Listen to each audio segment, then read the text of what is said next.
Hola, buenas tardes, bienvenidos, bienvenidas a todas las personas que nos están escuchando. Esta es una actividad, un conversatorio que hemos organizado este mes, el Museo Regional de Ancud, junto a Isabel Ampuero, Luis Mancilla, Mariela Eva Rodríguez, que nos acompañan y nos van a invitar a poder conocer un tema bien relevante que tiene este mes un centenario en relación a huelgas obreras que se desarrollaron en la provincia de Santa Cruz, muy conocido con títulos como Patagonia Rebelde o Patagonia Trágica, y que nos conecta, a pesar de la distancia, con el territorio de Chiloé. Y sin más, invitarlos también a conocer y visitar el ciclo de cine que también está relacionado a esta temática, que puede complementar algunas otras cosas que se vayan conversando acá. Y les doy la bienvenida a cada uno de ustedes. Y le paso la palabra a Marisque, que es la directora del museo, quien le va a estar dando la moderación de esta conversación. Adelante. Hola, muy buenas tardes. Gracias Isabel Ampuero, historiadora, eh, docente en Santa Cruz, Mariela Eva, antropóloga. eh, ¿Tú estás dónde, Mariela? Cuéntanos. Estoy en la Universidad de Buenos Aires y en el Ya, CONICET, el Consejo Nacional de Investigaciones Científicas y Técnicas de Argentina. perfecto. Y el profe Luis Mancilla, que está en Castro. Y con ustedes vamos a tener la conversación del día de hoy sobre las huelgas de Santa Cruz en 1920 y 1921. Eh, es un tema eh, que conmemora 100 años ahora, en estos días justamente, ¿no? De los primeros muertos en esta huelga, de esta huelga. Eh, y nosotros nos interesaría, bueno, quizás no muchos sepan de qué estamos hablando, entonces la relación con Chiloé es tremendamente importante, porque hay muchos chilotes que participan y que mueren en este hecho histórico. Pero vamos a contextualizar eh, el hecho social eh, explicando por qué existe esta migración chilota, cuándo empieza y por qué. ¿Quiénes parten a Patagonia? ¿Parten hombres principalmente? ¿Parten mujeres? Eh, ¿Parten miembros de las comunidades indígenas? Profe, cuéntenos más o menos qué pasa con Chiloé en ese momento. A ver, todo esto, los chilotes en la Patagonia comienza en el año 1843 con la toma de posesión del estrecho de Magallanes y la fundación de Fuerte Urnes y después la colonia penal de Punta Arenas. La colonia penal de Punta Arenas dura posiblemente como colonia penal creo que hasta la década del 60, cuando se produce el motín de Cambiaso. Ahí viene toda una leyenda que ha perdurado de que Cambiaso dejó un tesoro por aquí en las islas del sur. Con el motín de Cambiaso se cambia y ya se requiere dejar de ser una colonia penal y comienza a tratar de incorporarlo al territorio nacional como con territorio de colonización. Y la colonización se hace con familias chilotas y también con familias venidas desde San Felipe en el norte de Santiago. Entonces, pero mayoritariamente son familias chilotas desde el sector de Ancud, del sector norte. Y al mismo tiempo, en ese sector del norte de Chiloé, se está colonizando con colonos alemanes, traídos de Europa, en la segunda colonización que viene después de la colonización alemana de Yanquihue. Esta colonización es el inicio, ¿cierto?, del establecimiento de los chilotes en la Patagonia. Se le ofrece lo mismo que a los colonios alemanes, ¿cierto? A los colonos alemanes se le ofrece yuntas de bueyes, madera, una subvención del Estado, se le ofrecen 42 hectáreas, me parecen, por la familia, más otras 20 cuadras eran para los hijos, ¿cierto? Por cada uno de los miembros de la familia, Pero todo esto queda en nada cuando a finales del siglo XIX comienza con a instalarse la industria ovina. La industria ovina que lo traen desde las Islas Malvinas para establecer la industria ganadera ovina, y entonces toda la Patagonia comienza a establecerse territorios ganaderos con extranjeros y capitales ingleses. Y aquí se establece primero los Menéndez, los Beatty, que vienen desde Nogueira. Nogueira es el primero que se establece, con eso empiezan los Brown, empiezan los Menéndez, los Beatty, los Campos y todo Sturzenbach, que hace que este territorio de la Patagonia ya no sea solamente un territorio binacional con fronteras bien marcadas, sino que no existían fronteras, porque a ambos lados de la Patagonia argentina como Patagonia chilena estaban los establecimientos ganaderos de los mismos extranjeros y buscaban administradores ingleses. ¿Y de dónde tenían que traer la mano de obra? La trajeron desde Chiloé.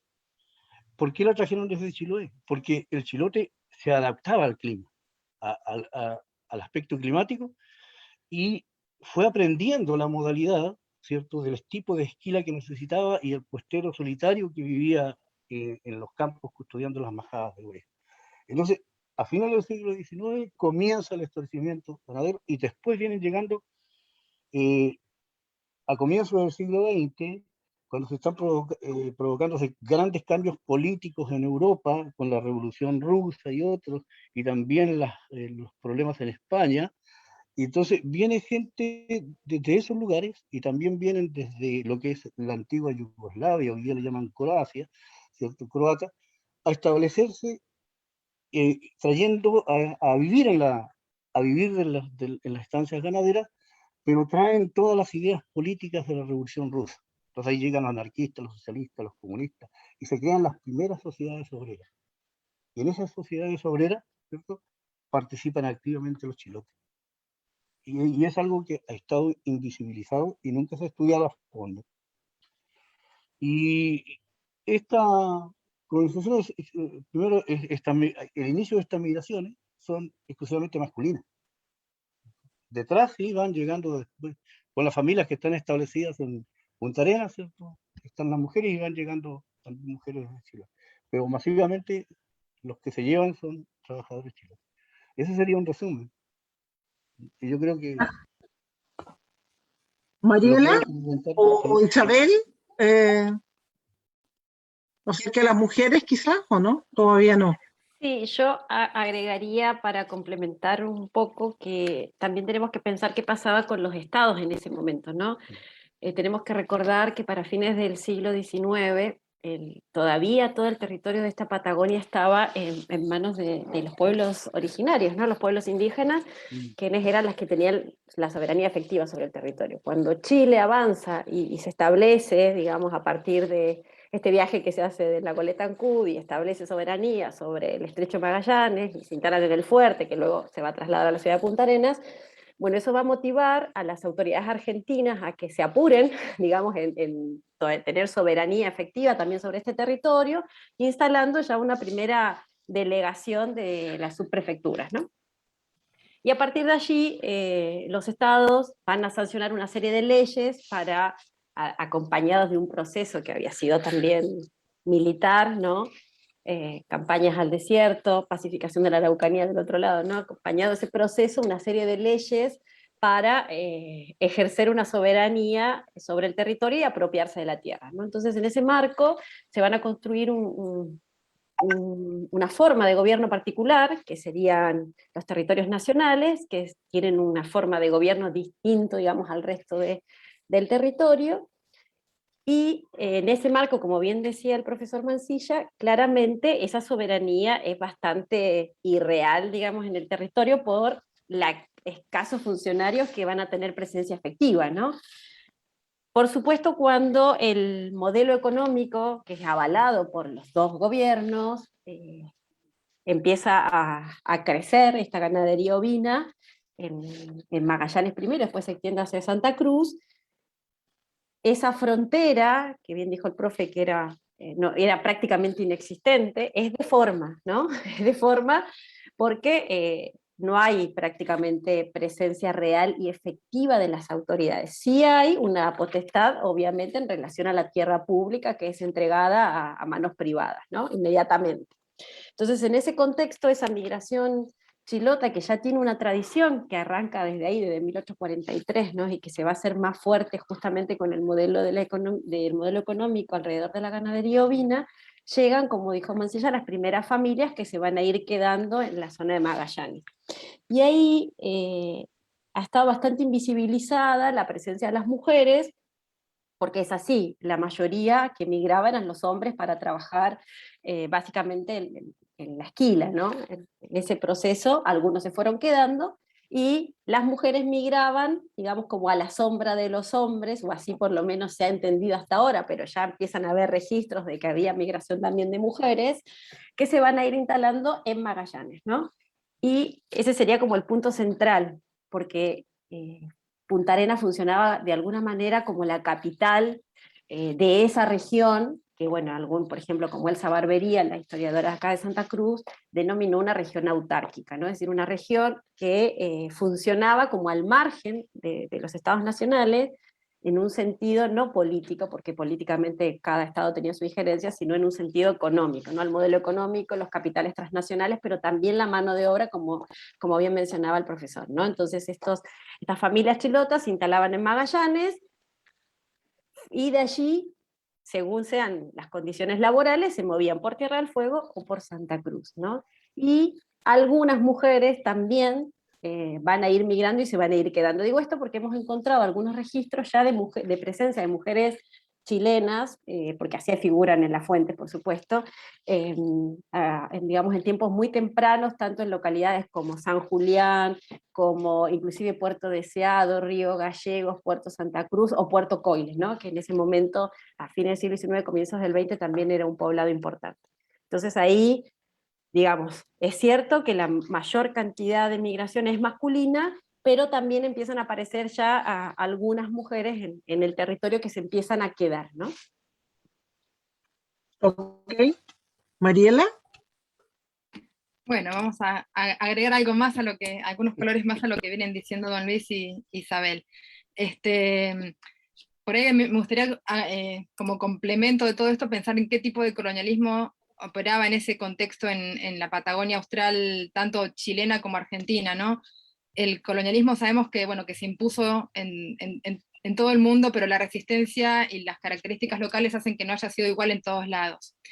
En el caso de la Patagonia, chilena y argentina, ¿no? El colonialismo que operó fue el que se suele llamar colonialismo de colonos, o nosotros ahí en el sur preferimos llamarlo colonialismo de pioneros, porque es la traducción de eso que se entiende mejor, ¿no? Para el caso local. Este tipo de colonialismo implica pensar que la tierra estaba vacía, ¿no? Que la tierra, como la res nullius, tierra de nadie, ¿no? Y por eso justamente las dos campañas militares que salen desde Santiago, desde Buenos Aires hacia el sur, ¿no? La pacificación de la Araucanía, la conquista del desierto, operaba sobre ese principio de una tierra vacía, donde no había supuestamente población indígena, ¿no? También implicó, bueno, justamente las masacres a través de este tipo de campañas militares de exterminio, de apropiación de los territorios, y en los años siguientes, políticas estatales de asimilación de la población indígena como, bueno, como ciudadanos indiferenciados, sin marcación en términos de etnicidad, de aboriginalidad. Y además como la idea de que la población local se extingue inevitablemente, ¿no? Así como se extinguieron inevitablemente la fauna local, así también se extingue inevitablemente la población, los pueblos indígenas. Entonces, bueno, lo que esto está ocultando de alguna manera justamente es bueno, los procesos y las agencias que llevaron adelante esas masacres, ¿no? Antes o sea, más o menos hacia 1831, 1832, cuando Darwin escribe su diario de viaje con el Beagle, ¿no? Con la goleta Beagle, cuyo capitán era Fitzroy, ¿no? Él justamente habla en Tierra del Fuego, ¿no? Y lo que dice es que los lobos marinos están desapareciendo, se están extinguiendo, ¿no? Pero de lo que está dando cuenta justamente es de la masacre indiscriminada de lobos marinos, que eso afectó a los pueblos indígenas que se alimentaban de esos lobos, ¿no? de las islas, justamente. Y bueno, la cuestión está de que el colonialismo de colonos o colonialismo de pioneros va de la mano justamente con el capitalismo, ¿no? Son dos caras de la misma moneda que están yuxtapuestas y se complementan entre sí. Y que en este proceso las fuerzas de seguridad han tenido un efecto muy fuerte. Tenemos, por ejemplo, hablábamos de las fronteras, ¿no? En 1912 se crea las policías fronterizas tanto en Chile como en el territorio nacional de Santa Cruz.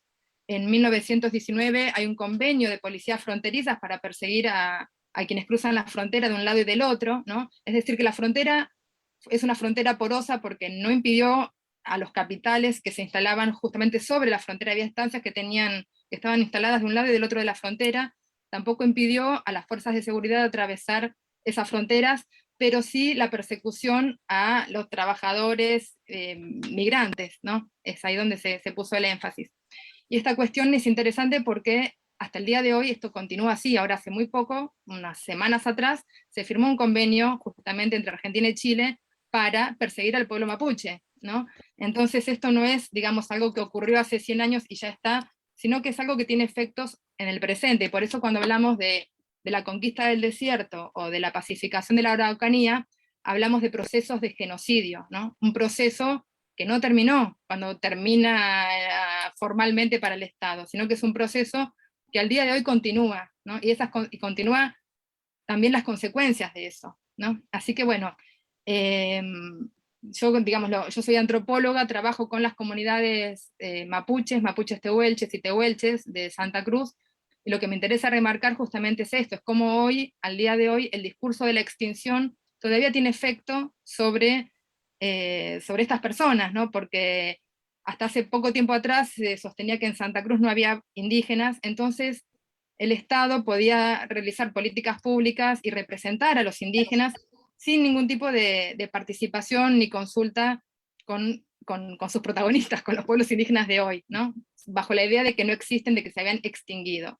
Y parte de ese discurso de la extinción tiene que ver con estas ideologías de blanqueamiento que tienen que ver con el colonialismo de colonos, ¿no? O de pioneros. La idea de que se mezclaron, que se mestizaron y que perdieron su pureza supuestamente cultural o biológica. Y son esos discursos los que han, al día de hoy todavía, que tienen consecuencias muy concretas, ¿no? Porque fue a partir de ese discurso del blanqueamiento y del mestizaje degenerativo que el Estado terminó enajenando los territorios indígenas y continúa al día de hoy sin darles como la posibilidad de participar activamente como actores sociales, porque siempre está en duda si son o no son, si son verdaderos o no, si son de ahí o no son, ¿no? Si los mapuches son de Chile o de Argentina, ¿no? Como que está toda esta cuestión en la base de ciertos discursos que tienen consecuencias pragmáticas en la práctica, ¿no? Bueno, no sé. Una síntesis de muchas cosas, pero bueno. No, pero tiene que ver absolutamente con el tema. Pero volviendo a la migración de los chilotes a la zona de la Patagonia, también van indígenas de Chiloé en esos viajes. ¿Hay algún dato? ¿Hay información? ¿Sufrían un doble racismo, una doble discriminación? ¿O no es el caso? A ver, el caso del doble racismo y la discriminación se daba para el chilote sin distinción de haber sido mapuche o haber sido de ascendencia española. Ascendencia española lo decimos cuando tenía el fenotipo no indígena o los apellidos tampoco no indígenas. De partida, a ver, si me voy a la huelga, que es lo que más es profundizado, ¿cierto? En la huelga, los presos, la lista de presos de Santa Cruz y la lista de presos que fueron tomados en Punta Alta, y los que fueron, y aparecen también los de la estancia de Anita, que aparecen en la cárcel de Río Gallego, solamente hay dos nombres, dos de apellido indígena, ¿ya? Solamente dos. Y entre los fusilados, solamente en la estancia Lanita aparecen también dos. de apellido Caicedo. Bien Bayer, cuando Bayer habla de los chilotes y los que son fusilados, ¿cierto? Lo establece muy bien, porque Bayer cuando habla de chilote y la Patagonia cuando se habla de chilote es hablar de indio. La discriminación se daba desde el momento en que partía el viaje, ¿ya? En que partía el viaje, primero los viajes eran desde Castro, ese fue el foco. Estoy hablando del año 20. Primero, las primeras migraciones eran de Ancud, pero las migraciones laborales en las temporadas de esquilas comenzaban en Castro. En el año 36, y siempre había, en el año 36 había una epidemia de tracoma. El tracoma es que se produce pus en los ojos, y es un problema que viene más que nada por higiene. Entonces, ¿qué se hacía? A los que iban a emigrar a la Patagonia se les lavaba y se les desinfectaba en un sector antes del puerto y antes de embarcarse. Era obligatorio. Y tener ese carnet de sanidad, de esa desparasitación, le permitía embarcarse. Si no, no lo permitían embarcarse. Segundo, cuando llegaban a la Patagonia, ¿cierto? Le ofrecía, aquí firmaban a veces un contrato con en libras, que estaba estipulado el sueldo en libras esterlinas. ¿Qué iba a conocer el chilote de libras esterlinas? Estoy hablando del año 17, del año 16, cuando estuvo en el boom por la Primera Guerra Mundial.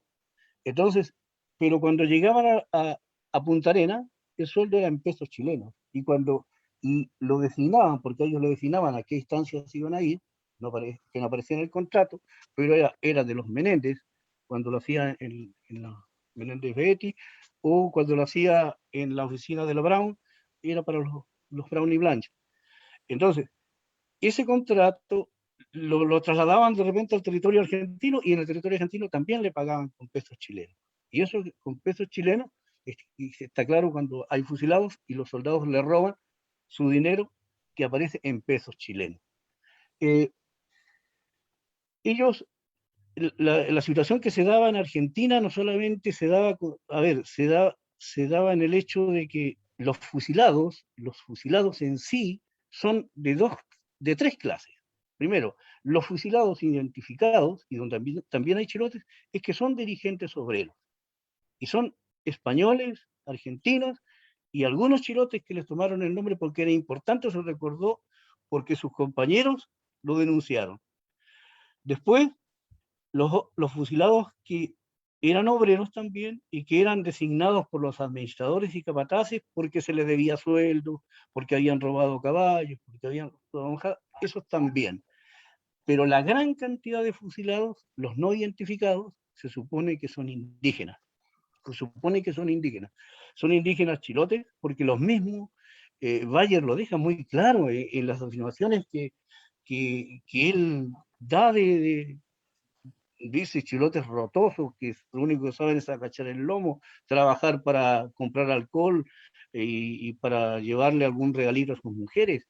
Entonces, ese despectivo, el que, por ejemplo, donde dice, y antes de fusilarlo habría que lavarlos para quitarle los piojos que traían del otro lado de la cordillera, claro, hay un desprecio enorme, pero está refiriéndose al indígena, porque el otro, el que se salvó, el que fue llevado a la cárcel, no era el indígena. Y también ahí, en ese montón de seres, de gente anónima fusilada en las tumbas masivas, aparecen también los mapuches tehuelches, como dice Mariela, que de ellos no quedó rastro alguno tampoco, y lo había. Ahora se está descubriendo que había muchos peones tehuelches trabajando en las estancias. Si vamos a Tierra del Fuego, había muchos peones onas, de las, ¿cómo se llama? De las misiones salesianas, ¿cierto? Que ahí los preparaban para el trabajo, los preparaban como peones de estancia. Y a las mujeres les enseñaban a bordar y a tejer. Eso está demostradísimo. Esta huelga no se extendió a Tierra del Fuego, sino que era todo el territorio de Santa Cruz.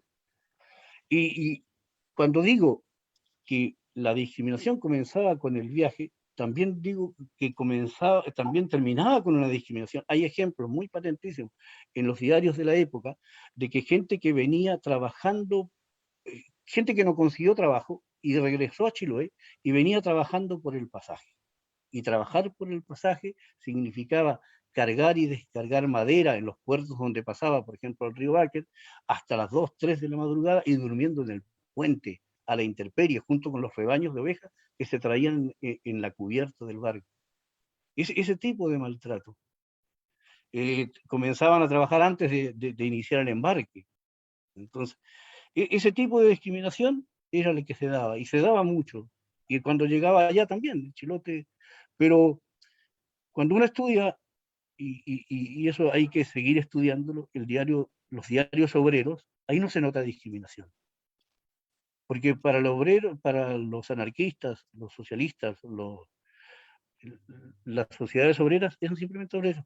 Y ahí se invisibiliza todo, excepto cuando se identifican por el nombre. Y ahí uno puede reconocer quién es, si es obrero italiano, si es un obrero de Chiloé, es de Chile Central, es español.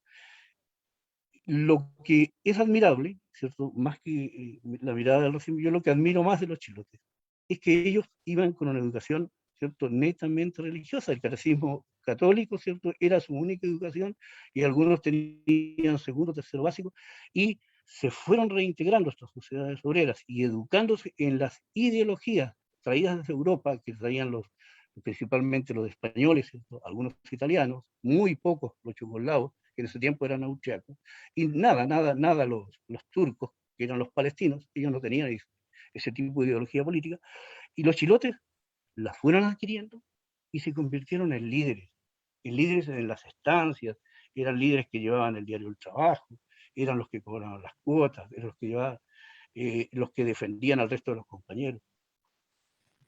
Entonces yo creo que va a haber un momento para hablar de ese tipo de cosas. Pero quien mejor sabe de la racionalización es Mariela. Yo dejo la palabra a la Mariela. Mariela, alguien me pregunta sobre este concepto de tierra vacía y quizás pensar cómo empieza el territorio de Tehuelche y se entregan estas concesiones, estos terrenos, los venden. ¿Qué pasa con estas estancias que se arman ahí? ¿Qué pasa con la población indígena, con los que quedaron después del desierto, ¿no? Sí, por ahí una aclaración, ¿no? Como el territorio indígena no tiene las mismas lógicas que los territorios pensados del Estado Nacional, ¿no? Entonces, cuando decimos el territorio era Tehuelche, era Mapuche Tehuelche, y depende también de estas relaciones, cómo fueron dándose entre los distintos pueblos indígenas antes de la conquista del desierto, ¿no?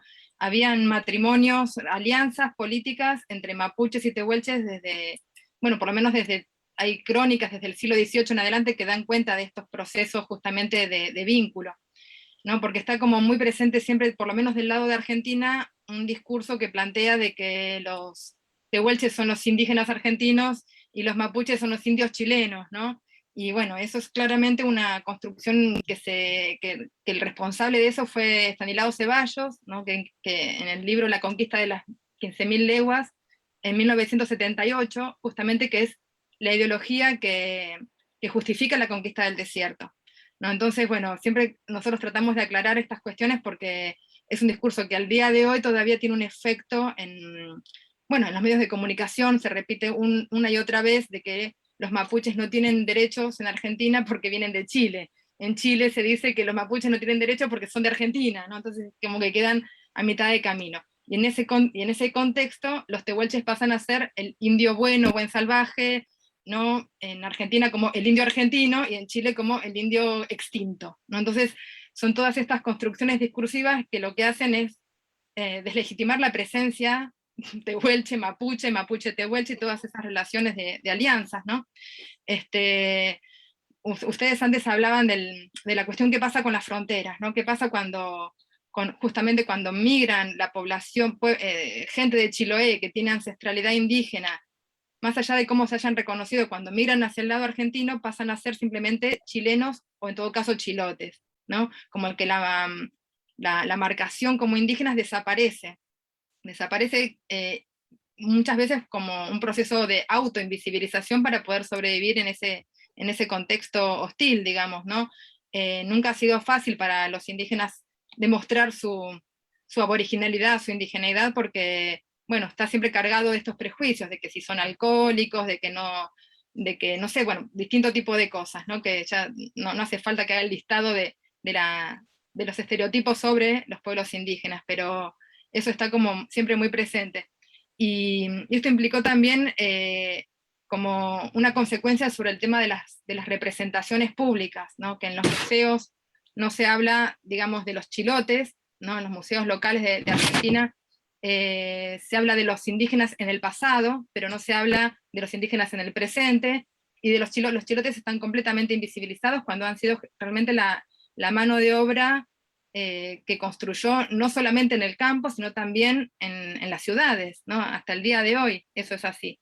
Entonces, justamente cuando hablamos de estas charlas que organizaron las comunidades indígenas de Santa Cruz, en la que participamos Isabel y don Luis, el argumento, el objetivo de estas charlas era justamente demostrar, por un lado, qué pasa en el contexto de la conmemoración de los 100 años de las huelgas, por qué los indígenas no son convocados a contar parte de qué pasó, o sea, qué pasó con los indígenas en la época de las huelgas, ¿no? Que están borrados de la historiografía, pero también están borrados en este momento de la conmemoración de los 100 años. Y el otro argumento que sostenía esto es que gran parte de la mano de obra de las estancias era de origen indígena, más allá de que si se reconocían o no. Y para reconocerse, para autorreconocerse, tiene mucho que ver con el contexto, ¿no? Cuando las políticas de Estado, las políticas de reconocimiento son más favorables, la gente puede encontrar ese camino para que sus identidades, sus ancestros se hagan presentes. Cuando el contexto no es favorable, bueno, por una cuestión de supervivencia, la gente oculta todo eso, porque es la manera de sobrevivir ante una situación que no es favorable. Y bueno, y también, esto también tiene que ver con esto que decía antes de las ideologías, ¿no? La ideología de blanqueamiento, ¿no? Esta idea de que venimos de los barcos, ¿no? Descendemos de los barcos, pensando en eso como que lo europeo es positivamente, más positivo o mejor que lo no europeo, que lo local, que lo americano, que las ancestralidades indígenas. Entonces, esta ideología también influyó mucho en cómo la gente se podía o no identificar en el espacio público. En los últimos años hay como mucha más posibilidad para que la gente se reconozca en esas ancestralidades indígenas, que son las de sus padres, las de sus abuelos, ¿no? Muchas veces la conexión está ahí nomás, pero que se ocultó y se silenció porque no era fácil sobrevivir llevando además todas esas cargas más el fenotipo, ¿no? El fenotipo mestizo, indígena, es algo con lo que la gente tiene que justamente lidiar continuamente, porque eso está visto como peor que lo europeo, blanco, etc. Entonces, bueno, son estas cuestiones que están presentes, las racializaciones y la ideología que promueve estas racializaciones también, ¿no? Bueno. Sí, yo Ya, agregaría dale. Yo agregaría ahí que esta idea de blanqueamiento, ¿no? Y en este imaginario colectivo que se crea, donde la gente que viene de Chiloé también tiene un lugar de privilegio lo hispano, ¿no? Y donde lo indígena se intenta, como dice Mariela, esconder, es bastante interesante ver lo que pasa en estos últimos años, donde esta negación, ¿no? Que ocurrió por mucho tiempo y que obviamente está justificada en la discriminación que se sufría, ¿no? Y en este reconocerse en esta ancestralidad indígena, hoy lo vemos diferente. O sea, yo escucho las mismas personas hace 10 años que se estaban reconociendo recién como chilotes o chilotas, por ejemplo, y hoy esas mismas personas se están reconociendo como mapuches o mapuche huiliches, por ejemplo, ¿no? Entonces, evidentemente, el contexto hoy favorece este autorreconocimiento que durante mucho tiempo, como una medida de protección, ¿no? De sus familias inclusive, era negado, porque tampoco transmitían esa ancestralidad a sus hijos, ¿no? O a sus nietos. Entonces hoy muchos nietos ven con sorpresa que sí tienen ancestros indígenas y empieza ese proceso de autorreconocimiento. Y eso está muy presente acá en Patagonia y lo he visto mucho más fuerte hasta ahora en las mujeres que en los hombres, ¿no? Este autorreconocerse en esa ancestralidad indígena que, bueno, que se ve claramente en esta Patagonia austral, ¿no? Eso no es. Volvamos a la huelga. volvamos al 1920 y al 1921 especialmente. ¿Qué pasa con las organizaciones de los peones y de quienes trabajan en las estancias?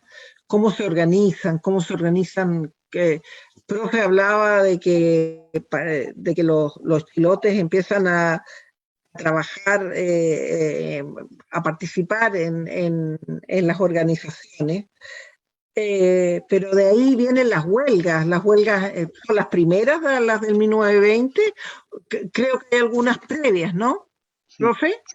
sí, primero quería agregar al respecto de la racialización, ¿cierto? También hay que ver que cuando digo que la racialización comenzaba en Chiloé, es por el estamento social en que estaba distribuida nuestra sociedad chilota en esos tiempos, y yo creo que eso perduró hasta los años 60, 80, donde, bueno, habían vecinos de buena calidad, estaban los campesinos, que dominaban Moñango, y estaban los indígenas.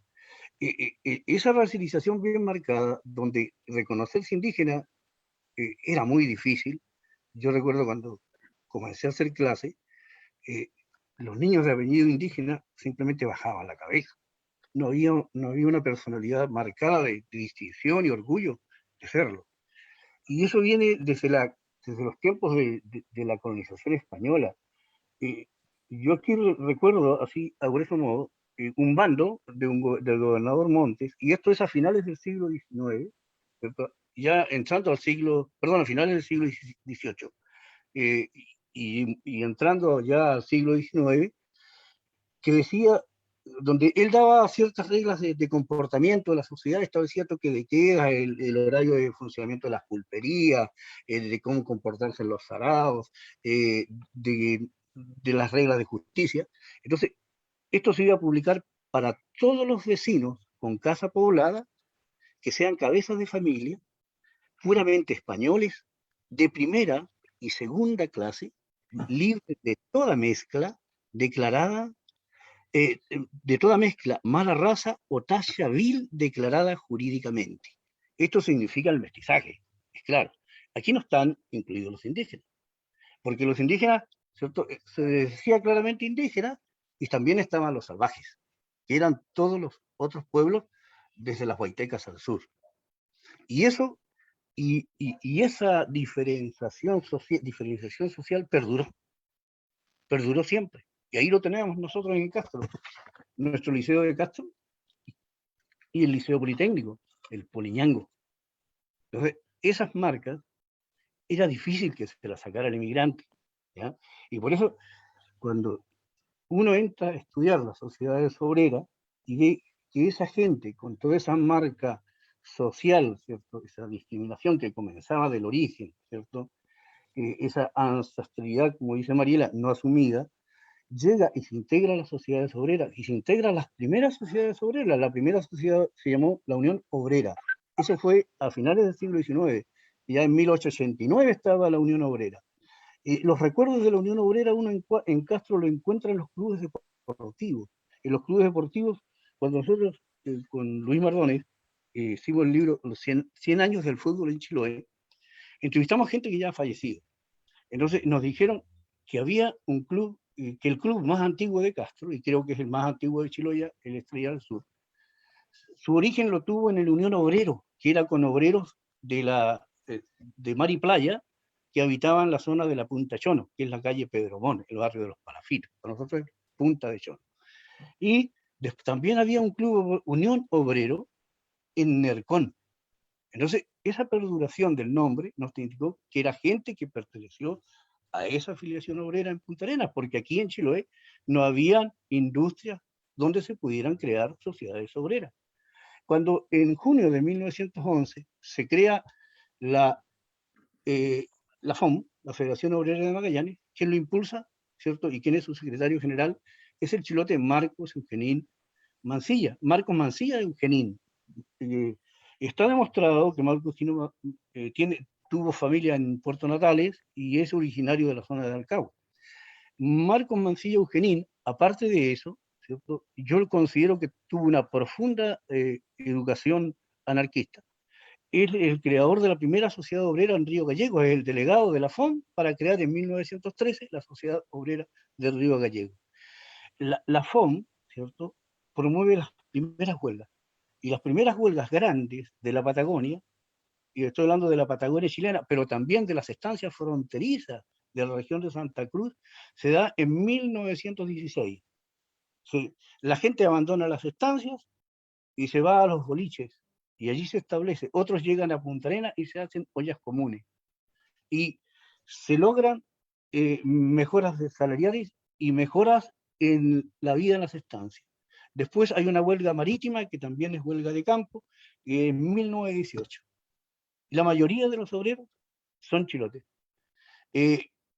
Después viene la toma de Puerto Natales, ¿cierto? Con la toma de Puerto Natales, ¿cierto?, la rebelión del frigorífico Bories son exclusivamente chilotes, y el único que permanece hasta el año 1924, y basta ver un pequeño anuncio que aparece en el diario del Trabajo, es Froilán Vázquez Buenún, natural de Cucao, que fue el líder, le llamaban el Capitán Machete. Él lideró a los obreros rebelados de Puerto Natales para crear esa tan famosa comuna, Puerto Natales. Y ahí fallecen 4 obreros, de los cuales 2 son de Chiloé. Las víctimas son de Chiloé. Luego viene, ¿cierto?, en estas luchas o enfrentamientos entre capital y trabajo, el incendio de la sede de la Federación Obrera de Magallanes, el 27 de julio de 1920. Pero incendian la sede, rompen, o sea, destruyen todo lo que son las imprentas del periódico El Trabajo, pero la FOM sigue trabajando y establecen su imprenta en otro lugar, ¿cierto? Arriendan imprentas y sigue apareciendo el diario El Trabajo, y por eso, por el diario El Trabajo, donde llegaban los obreros sobrevivientes de las matanzas que estaban dándose en Santa Cruz, se tiene mucho testimonio. Hay testimonios que son exagerados, que hay que dejar de lado, pero hay otros que son notorios y coinciden notoriamente, porque yo creo, fue una base también que lo tuvo Osvaldo Valle, con todo lo que relata Valle, porque de repente hay nombres de obreros chilotes que han sido fusilados en Cañadón León, eso que queda por allá, por cerca de Puerto Deseado, muy lejano de Punta Arenas, y aparece su nombre en Punta Arenas. Y aparece el testimonio de 4 chilotes o 5 chilotes que estuvieron presos en Santa Cruz. Y entonces uno busca la lista de Santa Cruz y el testimonio con los nombres de esos chilotes que aparecen en El Trabajo, coincide plenamente. Pero también lo otro, en la comuna de Puerto Natales, la República Chilota de la Patagonia, ¿cierto?, se ha estado invisibilizado en el hecho de que como que no existe organización obrera. Ahí estaba la filial de la FOM, que actuó ininterrumpidamente, y ahí fueron los que dieron alojamiento y ocultaron al gallego Antonio Soto. Una vez que desaparece la FOM, porque con las cuestiones no logran destruir la Federación Obrera, se destruye a sí misma, con las confrontaciones políticas que hay entre anarquistas, comunistas y socialistas. Entonces, esas divergencias provocan el caos y ahí se debilita la organización. Pero la Organización Obrera de Magallanes continúa, y en el año 1924, ¿cierto? Sí, en el año 1924 sacan un diario que se llama El Esfuerzo, el periódico El Esfuerzo, y en el periódico El Esfuerzo, que lo dirigía un obrero de apellido León Rabanales. Y esto perduró hasta 1927, cuando León Rabanales es extraditado por el gobierno de Gabriel González Videla y enviado por la gran persecución que hubo de las instituciones obreras, es enviado a el archipiélago Juan Fernández, a la isla más afuera, y ahí desaparece. Entonces, si nosotros analizamos todo eso, todos los que movilizaban ese movimiento obrero eran chilotes, no eran los grandes dirigentes, los que hacían los discursos, los que aparecían en los actos, pero eran los que estaban siempre en las comisiones, estaban en las concentraciones, en los actos públicos, y estaban difundiendo esa idea, ¿cierto?, de asociaciones obreras en toda la Patagonia. Como lo podemos ver, el ejemplo claro que y más claro, es Marco Mancilla Eugenín, quien también fue dirigente en la zona de Tierra del Fuego. Él la cabalgó completa llamando a la primera huelga. La cabalgó y promovió esa huelga. Así que eso falta estudiarlo en profundidad. En la participación de los obreros chilotes en las sociedades obreras. Chicas, Isabel, Mariela, ¿quieren Y tocar aquí yo algo? ahí me parece muy interesante esto que mencionaba el profesor Mancilla, porque a veces se estudian las huelgas o se recuerdan las huelgas, por lo menos acá en Santa Cruz, la del 20 y la 21, como si no tuvieran relación alguna con los conflictos previos. Y como dije al inicio, hay que recordar cómo funcionaba desde el punto de vista económico, social, laboral, la región, ¿no? Esta región, para algunos autárquica o como quieran llamarle, pero que era transnacional claramente, y en ese marco hubieron varios conflictos y varias huelgas previas donde estos obreros también se fueron formando ideológicamente hasta llegar a los años 20, ¿no? Y creo que eso también, me aventuro a decir, relacionándolo con alguna de las preguntas que dijiste que pensáramos para adelante en relación a qué momentos se empiezan a quedar, cuándo empieza a cambiar esta situación de modelo económico versus pautas de trabajo, ¿no? Y que tiene que ver justamente con esta formación, que estos chilotes que salen del campo en su mayoría, vamos a decir mestizo en términos generales, o indígenas no reconocidos, o mestizados profundamente, que viajan a la Patagonia a trabajar y que se empiezan a formar ideológicamente, también creo que hay consecuencias que yo he podido observar cuando vuelven a Chiloé, digamos, en distintos tipos de organizaciones, sobre todo campesinas, ¿no? Y porque escuché varios de esos relatos de tíos, parientes y demás, que siempre traen a la memoria esa formación de cuando trabajaban en la Argentina. Entonces también creo que ahí hay una tradición de larga data de esa formación que inició en este proceso de huelgas, que por supuesto al ser tan violenta la de los años 20 dejó una marca profunda, pero es cierto que la historiografía, por ejemplo, todo lo que se ha escrito en relación a estos otros eventos, como puede ser el asalto y incendio a la Federación Obrera de Magallanes, o la Comuna de Natales, o la rebelión de los tirapiedras, como le querramos llamar, está ausente la cuestión étnico-racial, ¿no? O sea, habla solamente de la masacre hacia los obreros y nada se dice, uno lo puede ver escudriñando, ¿no?, en las fuentes, pero nada se dice en relación a la cuestión étnica, ¿no? Y ahí falta también un reconocimiento, como vino a aportar el libro del profesor Mancilla, esto, al reconocer la pertenencia étnica, cultural de los chilotes que fueron parte de estas huelgas y en su mayoría víctimas. Falta también ese reconocimiento en estos otros episodios, ¿no? Falta reconocer que también estos chilotes que estaban por acá también fueron parte de estos movimientos, de esta huelga, y también fueron víctimas y estuvieron al frente, como dice en el caso de Natales, de estos enfrentamientos. Y bueno, falta también ese reconocimiento de parte de lo que se enseña hoy, por ejemplo, en Santa Cruz. Nosotros tenemos una ley que dice que es obligatorio leer el libro de Valle, ¿no? Son los libros de Valle. Tampoco ocurre en la realidad, no ocurre, ¿no? Pero sí, por lo general, miran la película, ¿no? Y la película es un recorte, si se quiere, una síntesis de esa visión que está plasmada en los libros, y que por supuesto reitera esta imagen peyorativa de los chilotes, porque son justamente los chilotes los que se venden, ¿no? Los que rápidamente aflojan y quieren negociar, ¿no? Esa es la imagen que queda. Entonces, si uno no tiene esta otra mirada de entender cómo funcionaba la región, quiénes eran los trabajadores de ese momento, donde también hay una ausencia de los indígenas, que también trabajaban en ese momento en las estancias, porque es como dice Mariela, de repente desaparecieron, ¿no?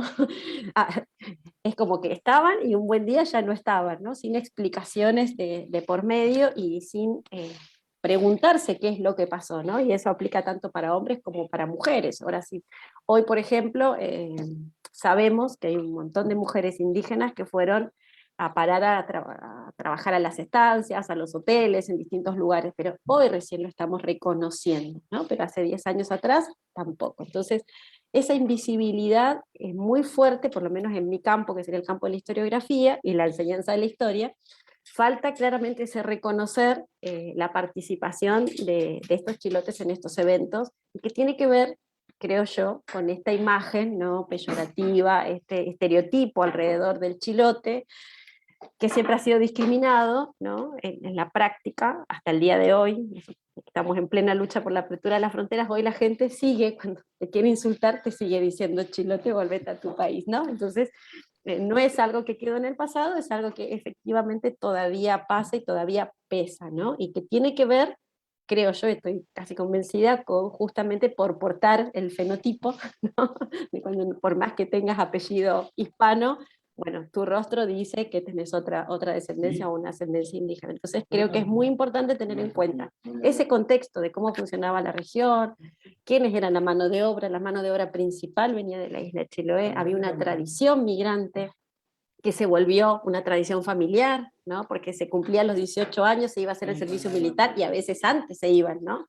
Pero los que cumplían con el servicio militar volvían y lo primero que hacían era irse a la Patagonia, Argentina fundamentalmente, a hacer sus primeras experiencias laborales, ¿no? Entonces, esa tradición se ha mantenido a través del tiempo fuertemente hasta, podríamos decir, en los años 60, 70, para empezar a disminuir allí drásticamente, y que después cambió, recién cuando cambia el modelo económico, es decir, cuando Argentina ofrece otro tipo de trabajos, podríamos decir que hay una migración marginal que se queda esta primera etapa, que tiene que ver con los que deciden vivir en los poblados, después digamos, de la temporada de la esquila, y que se van a insertar en los distintos trabajos que ofrecen las distintas localidades.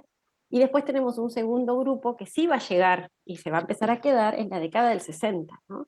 A partir de los 50, del año 60, cuando las empresas estatales, ¿no?, empiezan a requerir mano de obra de otra naturaleza, porque cuando nosotros hacemos las entrevistas vemos quiénes fueron los trabajadores que estuvieron ahí al momento de poner los rieles para instalar, cuando ICF se va a instalar ICRT. Bueno, son trabajadores chilotes, ¿no? Entonces, esos otros trabajos lo van a cubrir mano de obra chilote y entonces esos sí se van a quedar directamente a vivir acá y van a instalar y formar sus familias acá. Y ahí hay un momento distintivo, digamos, ¿no? Que no es solamente venir a trabajar al campo, que puede ser el primer lugar de trabajo, ¿no?, sino después insertarse alrededor de los trabajos que ofrecen estas empresas del Estado, ICF, ICRT, y que después también se van a transformar en empresas que van a tomar mano de obra chilena, ¿no? Porque en un primer momento, como estas empresas tienen el mandato de nacionalizar, no estaba en su agenda la contratación de chilenos, pero luego hay una realidad que la mano de obra disponible era chilena, ¿no? Entonces también vamos a tener mucha gente que, bueno, que se insertó en ese modelo de trabajo. Y eso como para marcar momentos, como dos grandes momentos muy distintivos en el proceso migratorio. Gracias, Isabel. Mariela, ¿quieres agregar algo o pasamos? Puedo agregar alguna cosita más cortita, para complementar lo que venían diciendo tanto Luis como Isabel. Me gustaría traer aquí a la memoria a un arqueólogo que luego devino antropólogo social, que se llamaba Hernán Vidal, y que él trabajó justamente primero en Tierra del Fuego sobre el proceso de arqueologización de los indígenas, ¿no? Y luego trabajó con la frontera Río Turbio-Puerto Natales, y sobre todo qué pasaba con los chilotes y los chilotes, ¿no? Su trabajo estaba muy conectado con mi propia investigación. Tuvimos la oportunidad de conversar por teléfono en el año 98, 2 meses antes que falleciera justamente en la ruta, en la frontera entre Río Turbio y Puerto Natales, y yo le había contado en esa conversación que mi investigación era muy parecida, digamos, a lo que él estaba haciendo, que era en Santa Cruz, no en Tierra del Fuego, y que mi trabajo era sobre la folclorización de los tehuelche en Santa Cruz, y que mi próximo trabajo iba a ser encarado en la relación, la frontera Punta Arenas-Río Gallegos, justamente, y pensar qué pasaba con los chilotes en ese contexto. Luego terminé derivando, más que trabajar la frontera Punta Arenas-Río Gallegos, terminé trabajando sobre la literatura de los años 30, y el centro era, bueno, eran los retratos chilotes, ¿no? Y que de ahí vino como las investigaciones de algo bueno, que después don Luis conoció, y también Isabel. Y Hernán Vidal, lo que él decía era que los chilotes y los indígenas ocupan posiciones marginales pero complementarias, ¿no? Los indígenas un pasado sin presente, ¿no?, esta idea de la extinción, y los chilotes un presente sin pasado, ¿no? Y gran parte, digamos, de esto continúa al día de hoy, esto que dice Isabel sobre la invisibilización de que la mano de obra más dura, de los trabajos más difíciles, fue y sigue siendo chilota, eso todavía está presente en la provincia de Santa Cruz, ¿no? Y también en Tierra del Fuego.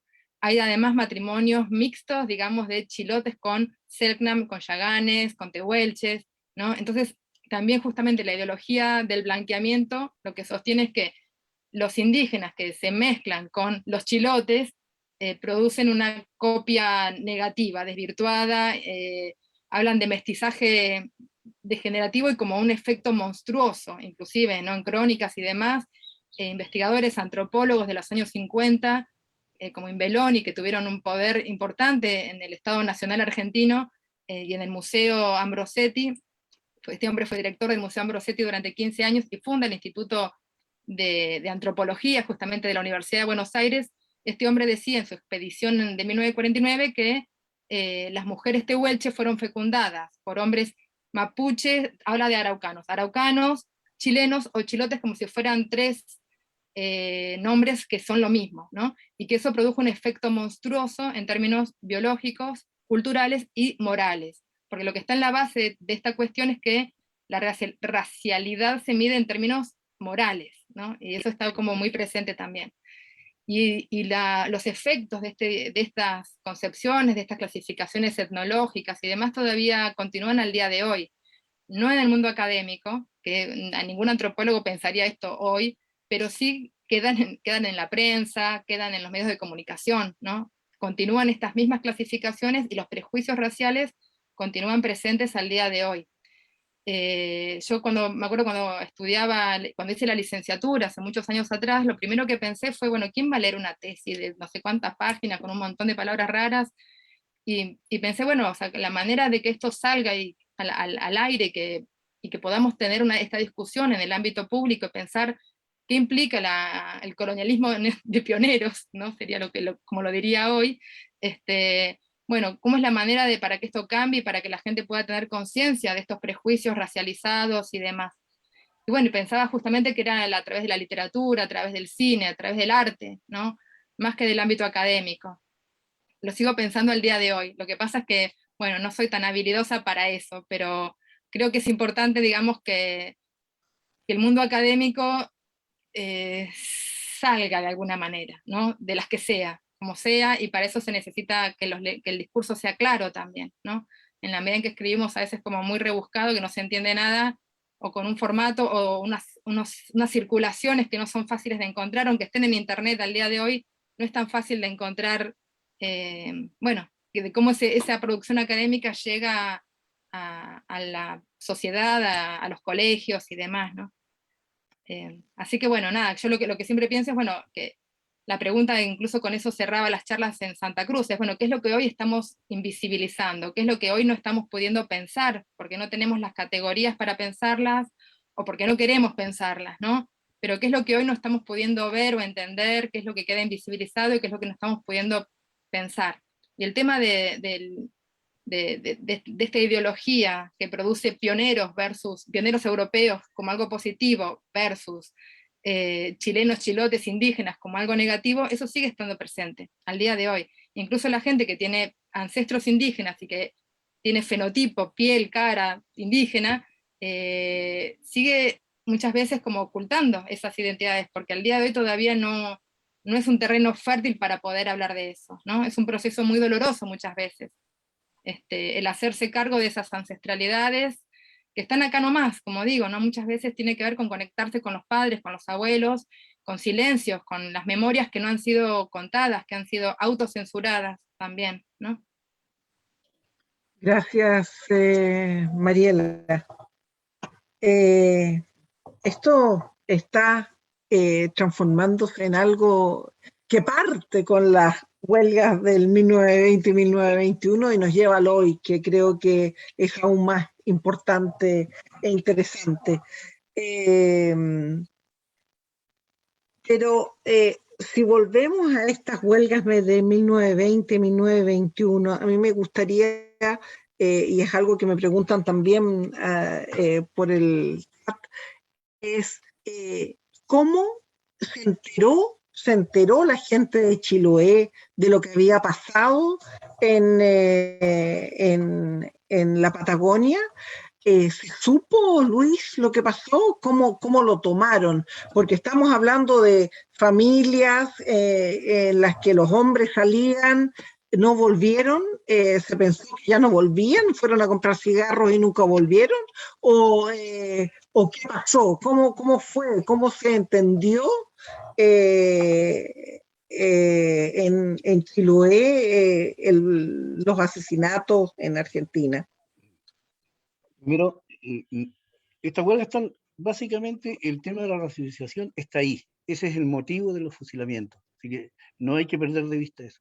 Y no quería dejar de pasar de la racialización que se da en la historia oficial. Ahí el señor Martinic, y si quiere alguien lo puede corroborar, está en internet, su paper, le titula algo así como Nuevos antecedentes para entender la tragedia del río Aker, ¿cierto? Y ahí la palabra insolaridad, culpa a todos los chilotes, a esos obreros de insolaridad, que no ayudaron a sus compañeros, que no le dieron un vaso que le cobraban por un vaso de agua, que le cobraban por una oración, que le cobraban por el entierro, por hacer los ataúdes. Es una mentira, pero del porte de un buque. Hay que leerlo, ¿cierto? Y después recomiendo que lean también, ¿cierto? No es que me recomiende a mí mismo, pero que lean 3 episodios de la historia de Chiloé, donde refuto esa historia de Martini, pero se refuta a través de los antecedentes antropológicos, de los antecedentes históricos y sociales, de cómo eran los chilotes en ese tiempo, y de quién construyó los ataúdes, y quién los enterró, y le colocó los nombres a esas tumbas, porque cada tumba tenía un nombre. Entonces, y eso, con ese solo hecho, se desmiente totalmente la tesis tremendamente discriminatoria que hace Martí de esa tragedia. Respecto a la pregunta, ¿cierto? ¿Y cuál era la pregunta? Se me fue la idea. No, ¿qué pasa? ¿Cómo ¿Cómo toman se el conoció aquí en Chiloé? Chiloé? Sí, aquí en Chiloé, ¿cierto? Nosotros tenemos 2 diarios, teníamos, hasta los años 78 estuvo La Cruz del Sur, y hasta los años 40 estaba La Voz de Castro. En La Voz de Castro, esta noticia comenzó con que un grupo de bandoleros asaltaban la ciudad de de Río Gallegos y se enfrentaba a la marinería del almirante Brown, ¿ya? Después, un ejército de bandoleros invadiría Chile por la región de Aysén, y eso llevó y movilizó las tropas. Se movilizó el regimiento Yanquihue, se pasaron a buscar ametralladoras en el regimiento Chiloé, que estaba en Ancud, y en el Destroyer William, fueron trasladados a Puerto Piedra, lo que es hoy día Puerto Chacabuco, me parece, y de ahí recorrieron toda la frontera, pero no con el objetivo de que ese ejército de bandoleros bien armados, con automóviles y camiones que iban a invadir Chile, ¿cierto?, fuera verdad, era para no dejar entrar a los obreros que huían de las matanzas. Entonces, esa fue la visión que se dio, y esa visión la entregaba también el periódico La Unión en Punta Arenas. También esa visión la entregaba el periódico La Cruz del Sur, pero llega un momento en que el periódico La Cruz del Sur, y esto yo lo relaciono con el enfrentamiento de Tehuelches, donde los obreros liderados por José Font se enfrentan a las tropas de Varela y muere un soldado argentino. Y la peor vergüenza de Varela es que que haya sido derrotado por los chilotes. Entonces, lo describe algo así como La Cruz del Sur, que un grupo de chilotes se ven enfrentados por error a las fuerzas policiales, y con la bandera chilena, algo así bien patriótico, lo logran derrotar. Pero no hay que creer mucho eso, porque se cree que los bandoleros retienen a los chilotes quitándoles los documentos, y por eso ellos quieren venir a la frontera y volver a Chile. ¿Entiendes? La visión es la que entregan los estancieros. Y si nosotros vamos a los relatos de la gente, a los recuerdos que quedan, es simplemente no volvieron, o los que regresaron contaban las historias, contaban, a mí en el libro no está, pero me contaron la historia de, por ejemplo, de que un chilote que tiene que haber venido de Santa Cruz demoró como un mes en llegar a su casa. Ya le habían hecho el velorio, el cuerpo ausente. Y cuando aparece, ¿cierto? Todo cansado con sus caballos, la familia, por supuesto, se alegra. Hay relatos, ¿cierto?, de quiénes eran los que daban los tiros de gracia a la gente que agonizaba al borde de las fosas comunes. Ahí aparece, y nombrado así por los chilotes, Chancho Cobre, Robert Riddle, capataz de la estancia Lanita. Ellos le decían Chancho Cobre, porque debe haber sido colorado. Están otros relatos de que cómo vivían a pie y se escondían en las matas y que de repente dormían bajo un árbol y el árbol estaba lleno de pájaros y entonces un italiano que venía con ellos asustado dispara y eso atrae a la fuerza, así que vuelven a escapar a la dispersión y demoran meses en llegar a Chiloé. Y esos relatos están, hay también relatos que marcan a personas, que marcan como los traidores, como los que ayudaron a las fuerzas represivas. No los nombro. No se les nombra por las familias. Y así, una serie de relatos. Eso estuvo invisibilizado. Y son relatos que se recobran de ya de segunda generación. Son los relatos que vienen de los hijos de los sobrevivientes o en tercera generación que vienen de los nietos. El problema estuvo en que gente que todavía sobrevivía en los años 70, 73, no tuvimos, ¿no? Yo era muy joven, o en los años 80, que todavía había valioso recuerdo que rescatar, no se tuvo la visión, se sabía que estaban, se sabía que existía eso, y no se tuvo la visión de rescatarlo, por construir una historia muy folclorizada. Las migraciones en Chiloé se ha folclorizado, no se ha hecho historia social de ellas. Entonces, y ese es un trabajo por hacer de las nuevas generaciones, de construir no destruir la historia antigua, sino que ir a las fuentes y concordar los recuerdos del pasado con las fuentes que existen, los documentos, los periódicos, las noticias. Por ejemplo, el Yanquihue nos dice que cuando se envían estas tropas, dice que quien lidera ese ejército tiene que ser el toscano, Arturo Font. Pero él ya había sido preso al comienzo de la huelga y ya estaba preso en el Río Gallego. Entonces, ¿quién pasó el dato y quién dio ese nombre para que apareciera allá? Fue el líder de la primera huelga, que estaba en Chiloé, estaba en las Huaytecas y comerciaba con los hermanos Oelker desde las Huaytecas a Calbuco. Y él tiene que haber entregado el nombre de José Fonte, y era Cardi, porque Acardi fue uno de los líderes de la primera huelga y huye, y después no vuelve más a la Argentina. Huye acompañado de Chilote. Esto es en la primera huelga, en el inicio. Entonces, esa es la visión que se tuvo. Una visión mirada desde arriba, desde el punto de vista del capital, ¿cierto? Y la otra, la visión invisibilizada, que perduró en las memorias, y son recuerdos de familia, que algunos todavía están ahí, pero no se han logrado rescatar en su mayoría y definitivamente se perdieron. Y es el rescate de ese libro. También hay que valorar el trabajo de Felipe Montiel. O sea, en el libro que él escribe, Viajeros a la Patagonia, hay que buscar, ¿cierto? De repente aparece la huelga y aparecen esos recuerdos. Y también yo recuerdo en otro libro, no recuerdo quién es el autor, donde están hablando de la explotación del oro inculcado, y de repente un anciano empieza a hablar de que le pagaban con alpargata, que todo su sueldo se quedaba en el almacén, que salió más pobre que lo que entró en la estancia. No habló de estancia, sino del establecimiento.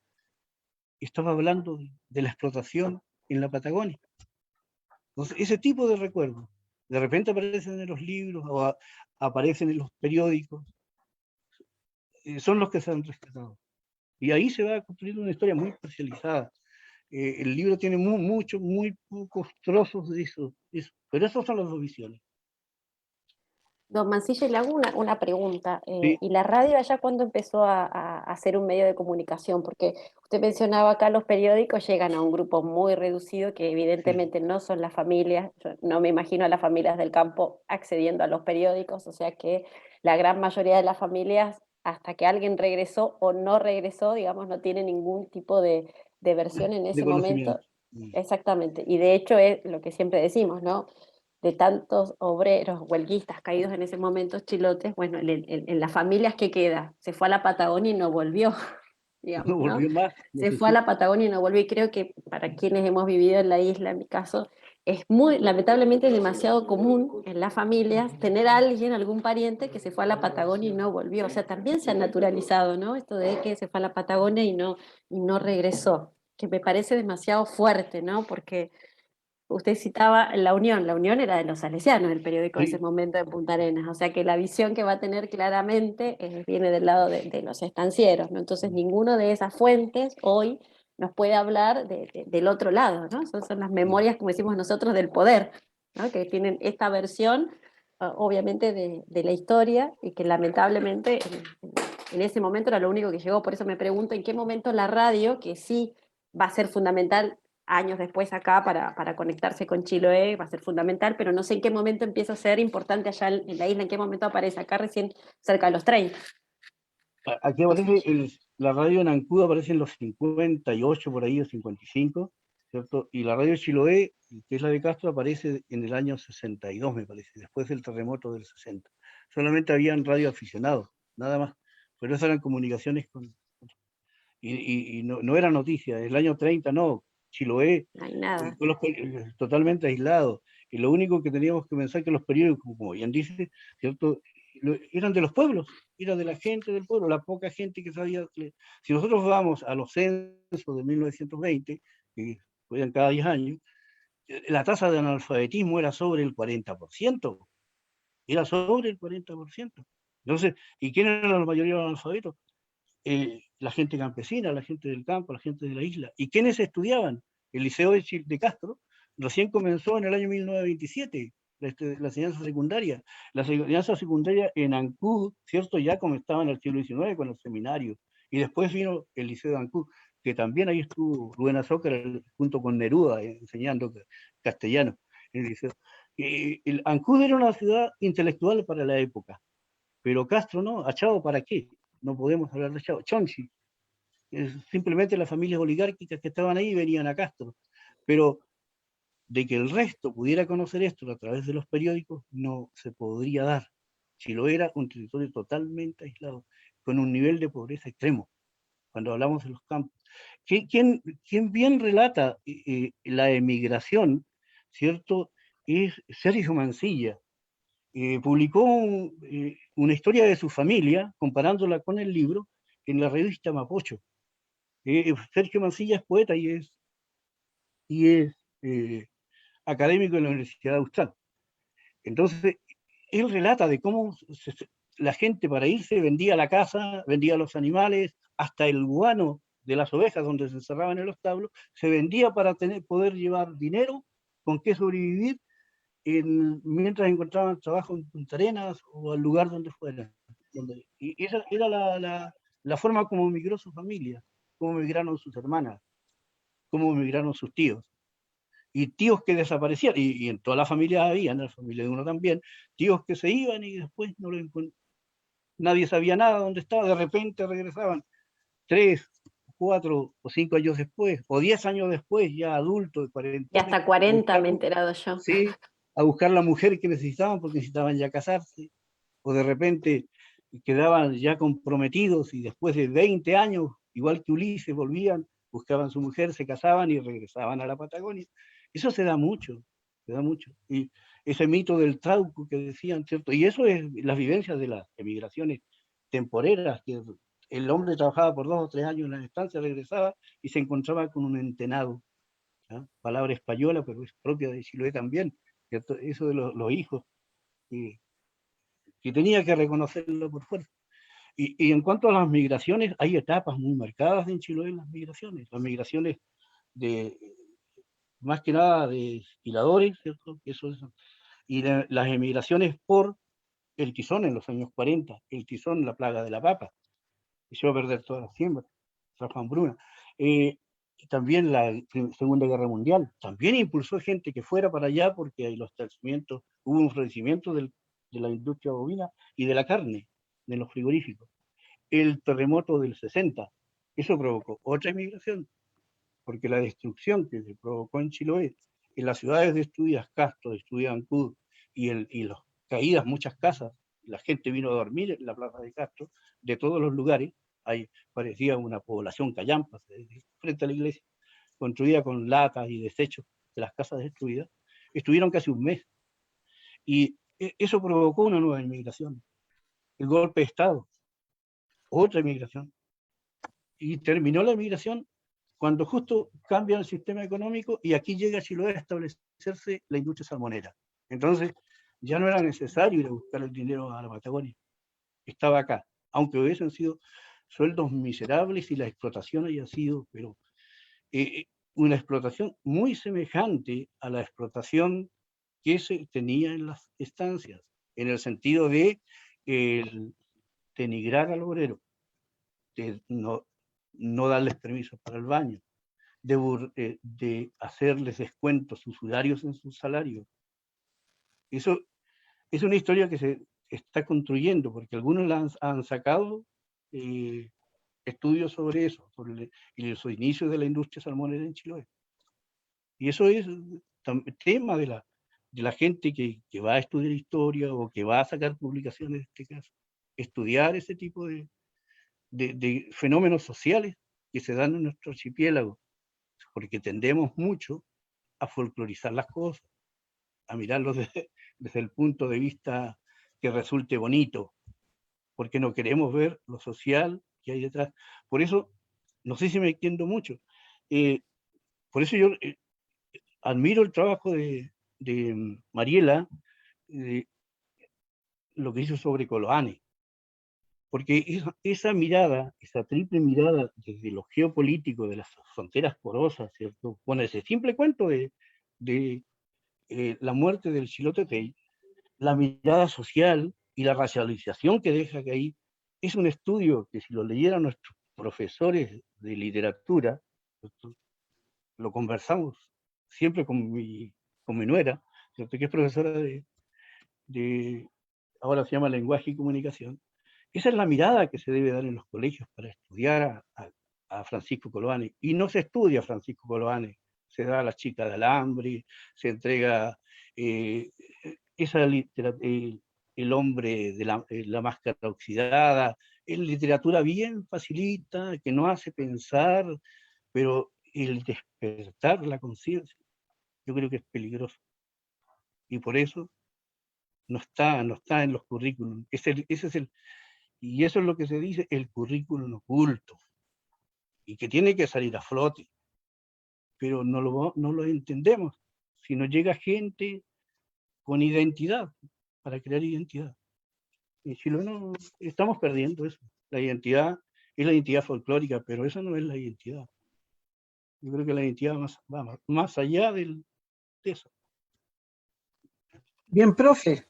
¿Sí? Creo que está llegando, usted empezó ya con la última pregunta, que era, ¿qué falta por hacer?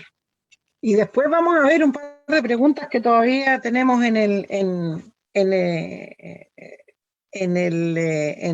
en mi teléfono. ¿Qué falta por hacer? Me queda claro que lo que pasó en Chiloé, cómo se tomó en Chiloé lo de las huelgas, está por verse, digamos, qué pasó con las mujeres. ¿Ah? Eso es un tema que nadie ha tocado. Pero, ¿qué más tenemos pendiente en temas de investigación, chiquillas? Isabel, Mariela, profe, en temas de educación. Tenemos que empezar a leer a Coloane, me queda clarísimo. En temas de memoria, o sea, está todo por hacerse. Yo creo que es una temática que tenemos que asumir y por lo tanto hagamos tareas, hagamos una lista de tareas cosa de que nosotros como museo podamos asumir alguna de las tareas que ustedes nos propongan, y por lo menos así vamos zanjando, vamos corriendo el cerco, ¿cierto? Sí. Esa memoria de los presos políticos del 73 es necesario rescatar. Eso, Ya, pero ahí hay una publicación que ya hay una sale publicación.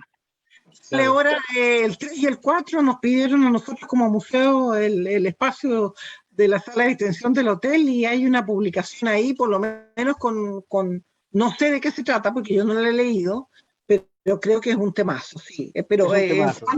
Sí. pero estamos hablando de las huelgas del Sí. 20 y 21, o sea, del 21 al 73 hay mucho trecho. Partamos por el 2021. Bueno, no sé si van a decir algo mis compañeras. No quiero tomarme Hay mucho por la hacer. presentación. Yo me hago cargo de mi campo, de la historiografía, y está todo en pañales. Se está recién investigando sobre todo lo que hemos mencionado hoy, creo yo. Después de Bayer, que abrió como un camino respecto a poner como tema las huelgas y demás, desde una mirada muy particular, ¿no? Pero que sí hizo un enorme trabajo de investigación. Creo que hoy estamos en condiciones de hacernos estas nuevas preguntas que decía Mariela. Falta mucho por hacer en relación a la participación indígena, en relación todavía a ese reconocimiento que falta a los chilotes, porque si bien Don Mansilla vino a llenar un vacío importante, bueno, falta de respecto a de las otras huelgas, de los otros enfrentamientos, ese reconocimiento y ese trabajo de investigación. Falta mucho por hacer en educación, en materiales educativos.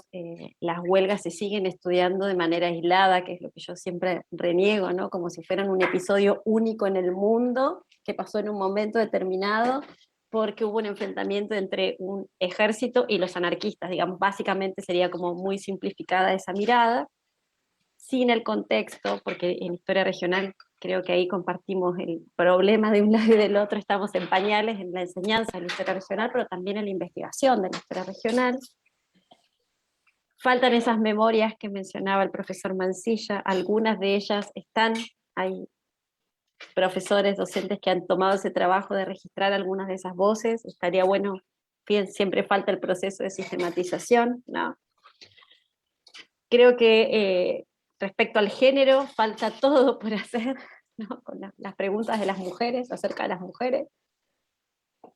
Siempre se entendió que migraban a la sombra de los hombres, y lo cierto es que hasta ahora lo que yo llevo investigado es bastante diferente. Las mujeres migran por motivos diferentes, se van por motivos diferentes, y algunos de ellos bastante terribles, ¿no? Porque también hay casos de violencia familiar, ¿no? Casos de abuso, hay historias ahí muy dolorosas, que tienen implicancias también en mantener el silencio por mucho tiempo. Y migran también a veces a lugares diferentes, ¿no? Entonces ahí también hay toda una línea que nos queda. Creo que la radio, que sí nos mantuvo comunicados después en esta segunda mitad del siglo XX, es otro espacio que hay que investigar. Acá la radio fue un medio de comunicación privilegiado, digamos, entre las familias durante mucho tiempo. Escuchar los mensajes del campo, poder enviar un mensaje cada tanto a la familia, me parece que eso también está también en pañales, ¿no? para seguir investigando, y me parece que sobre todo también en políticas de memoria, ¿no? Que creo que ustedes sí han dado pasos enormes en el Museo de Ancud, con este tipo de actividades, ¿no? Generando encuentros académicos, no académicos, de difusión. Eso me parece que es bárbaro que lo puedan hacer, y que invitaría a los museos de este lado, de este lado del alambre, a seguir el ejemplo y a moverse un poco de esta mirada como también, ¿no? Que tiene por ahí nuestros museos muy de congelar en el tiempo y en el espacio, ¿no? Entonces el objeto y un discurso, ¿no? Entonces sin preguntas, sin matices, me parece que eso también es muy valioso, que empieza a pasar. Así que en ese sentido lo felicito. Yo ya he podido participar de varias actividades allí, y creo que eso acá nos falta, ¿no? Yo miro los museos de este lado, y la verdad que han fosilizado las cosas y sobre todo lo que más me preocupa es esto, ¿no? Las faltas de preguntas. Entonces creo que ahí todos tenemos una cuotita de responsabilidad en términos académicos, en términos docentes, pero también en políticas de memoria, que creo que eso, nosotros por lo menos acá, una de cal y una de arena, todavía nos falta mucho por discutir, por repensar, por reflexionar, y que está buenísimo que podamos hacer estos intercambios, ¿no? Que podamos, gracias a la tecnología, creo que la pandemia nos regaló algo valioso, que es que utilicemos las tecnologías y nos podamos encontrar y dialogar y ver qué es lo que pasa entre en nuestra misma región, pero que está separada por una frontera política. Entonces, me parece que por ahí está bueno el ejemplo de mostrar que se puede pensar juntos, que se puede dialogar, siempre aparecen cosas nuevas. Don Mancilla es como nuestra biblioteca, ya ahí tiene todos los datos. Así que bueno, felicitaciones por hacer ese trabajo. Bueno, invito a otros que sigan su ejemplo, ¿no? Gracias, Isabel. Mariela. Sí, yo también quería, primero que nada, agradecerles al Museo de Ancud, a Maritje y a Janet y a Pablo, porque tienen una mirada sobre el museo, ¿no? Que es un museo abierto, vivo, presente, ¿no? Que no es el pasado fosilizado, sino que está completamente conectado con lo que pasa hoy y con la sociedad, ¿no? Eso no es tan común. Yo recuerdo cuando nos invitaron en el 2017 a este encuentro sobre la diáspora, Chiloé, etcétera, y creo que fue uno de los mejores encuentros que tuve en términos de discusión académica, donde pudimos confluir gente de distintas especialidades durante 2 o 3 días, conversando sobre Chiloé y los chilotes, y quiero resaltar justamente el tema del nacionalismo, que es uno de los problemas que tenemos para poder comunicarnos, ¿no? El nacionalismo no permite muchas veces que la comunicación fluya demasiado bien. Entonces, el trabajo de relación entre lo que pasa de un lado y del otro de la frontera es fundamental, justamente porque si uno lo ve en términos de continuidad, como un territorio, diría, bueno, como decía Elsa Barbería, un territorio autárquico, en el caso de la Patagonia Austral, uno puede entender que esa frontera realmente era como porosa, que en un momento se pone y en un momento se saca, ¿no? En un momento se levanta, en términos simbólicos, digo. Y los golpes de Estado han hecho un trabajo muy complicado en ese sentido, porque han instalado justamente la ideología nacionalista muy fuertemente, ¿no? Y en Argentina los golpes de Estado comienzan en 1930, pero el discurso nacionalista, la ideología nacionalista al día de hoy tiene muchísimo peso.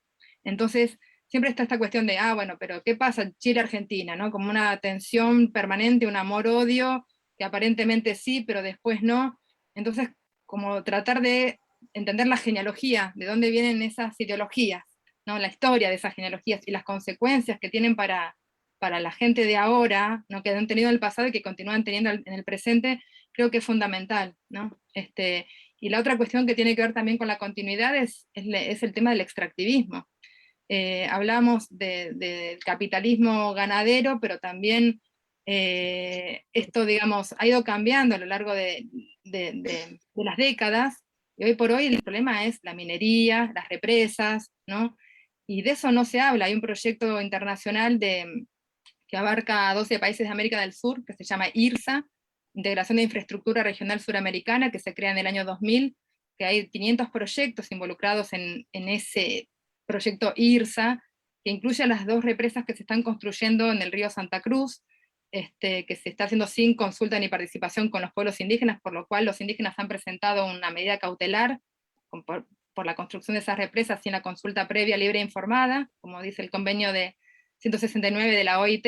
Esto también pasa en Aysén, del lado chileno y del lado argentino hay problemáticas muy parecidas, pero la frontera es más fuerte y no permite que esas luchas se aúnen, digamos. Entonces, bueno, creo que nuestro desafío también es ese. Y bueno, el tema de la memoria es fundamental en estos casos, ¿no? Porque para pensar la continuidad hay que también explorar a través de la memoria colectiva, ¿no? Y bueno, y es cómo la memoria colectiva juega con el tema de los archivos, ¿no? Los archivos y la memoria colectiva son engranajes que, si uno los toma juntos, producen otro tipo de interpretación y de comprensión de la relación pasado-presente, ¿no? Entonces creo que el camino es ese.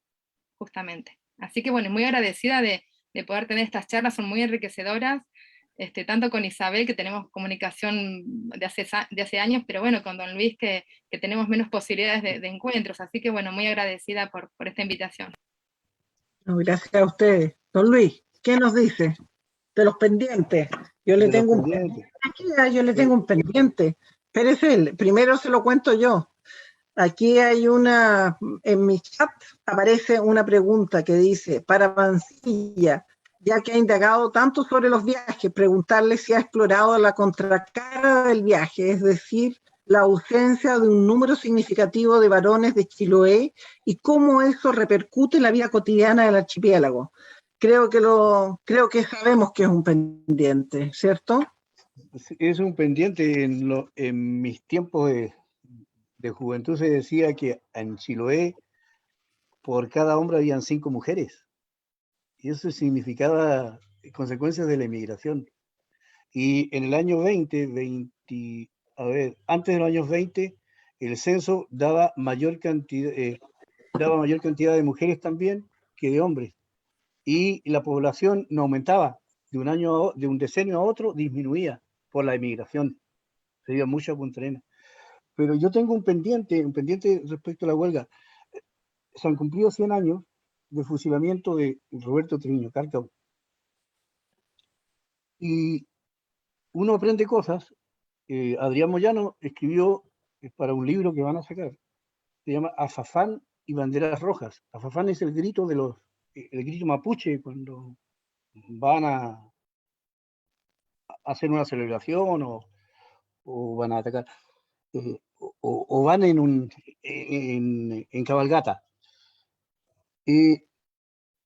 Roberto Treviño Cárcamo no era un chilote cualquiera. Y entonces con ese, leyendo lo que había escrito Moyano, me fui de nuevo a Bayer, que es la fuente que nosotros tenemos que tener, y buscará uno rebatir ciertos aspectos de Bayer, pero en cuanto a lo que es historia, no hay cómo rebatirle. En cuanto a los comentarios, sí, debemos rebatirle. Cuando Antonio Soto se va al campo, Antonio Soto, el gallego, él no conocía los trabajos del campo. Era un dirigente de la sociedad obrera que estaba ubicado en Río Gallegos. Entonces, necesita que lo acompañe gente. Y entonces él recorre las estancias, y esto es lo que lo dice Bayer, recorre las estancias, Buitreras, Alquinta, Rincón de los Morros, Grencos, Esperanza, Bellavista, todas en el sector aledaño a la frontera con Puerto Natales. Pero quienes los acompañan en esa columna son líderes obreros que son delegados en las estancias. Y entre esos 30 y tantos nombres que da Bayer, aparece Roberto Triviño Cárcamo. Y después Roberto Triviño Cárcamo se va desde la zona fronteriza hasta el Cifre, que queda más cercano a la costa. Y allí es fusilado. Ahí, cuando va a atacar la estancia Roder, y él en su caballo es herido, a él lo apresan, y llega Varela y lo manda a fusilar. Roberto Triviño Cárcamo era un agitador, tenía ideas sindicales. Y más si uno de repente en sus búsquedas encuentra detalles como, por ejemplo, se están reconociendo el trabajo de un delegado de campo en la estancia, me parece que era Bellavista, era una estancia argentina, y era delegado de la FOMAN en esa estancia, y entre los que lo reconocen, y esto aparece en el diario El Trabajo, está el nombre de Roberto Triviño Cárcamo, que eran distintos trabajadores de las estancias. Entonces no era un trabajador cualquiera que fue producto de un impulso que llegó a buscar los obreros de otra estancia para levantarlo. No, él tenía un trabajo bien específico dentro de las huelgas. Y en esos 39 nombres que da Bayer, la mayoría son chilotes.